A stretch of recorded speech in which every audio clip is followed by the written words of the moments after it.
The most dangerous thing is not the kidnapping. The most dangerous thing is getting used to it. Listening to that again.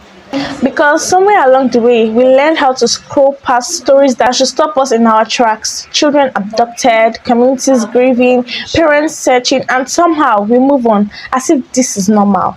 As if children disappearing is just another headline. It isn't, and it should never be. Hello, I am Ayukusen Praise, the Gen Z advocate. I'm passionate about child's rights and digital literacy for girls. My mission is to educate, inform, and create awareness on child's rights and digital literacy, while using my voice to inspire meaningful conversation and positive change online and offline. Today, I want to talk about something that scares me, not just the violence against children, but our growing ability to live with it. I still remember the first time I heard a story about children abducted. I was shocked, I was angry, I was heartbroken. I asked, how could this happen? But over time, the stories kept coming. Another child, another community, another family, another headline, and slowly, something dangerous began to happen. We stopped reacting. We said things like, these things happen. There's nothing we can do. The government will handle it. And then we continue with our lives. But imagine if it were your younger sister, your little brother, your daughter, your son. Would you still call it normal? Would you still scroll past it? Would you still say these things happen?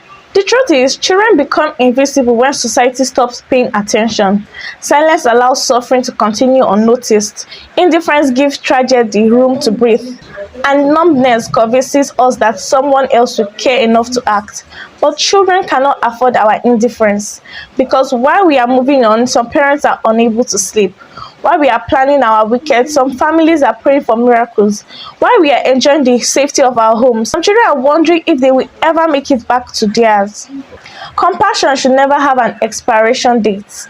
Just because a story is no longer trending doesn't mean the pain has ended. Just because the cameras have moved on doesn't mean the children have come home.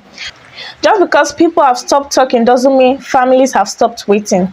We cannot become a society that only cares when something is new. We cannot only fight for children when hashtags are popular. Children deserve consistency. Children deserve advocates who stay. Children deserve adults who refuses to forget. What if one post keeps their story alive? What if one conversation leads to action? What if one voice reminds the family that they are not alone? What if caring is the beginning of change? Maybe we cannot do everything, but we can refuse to look away. We can refuse to forget. We can refuse to become numb. So today I'm asking you, keep talking about the children.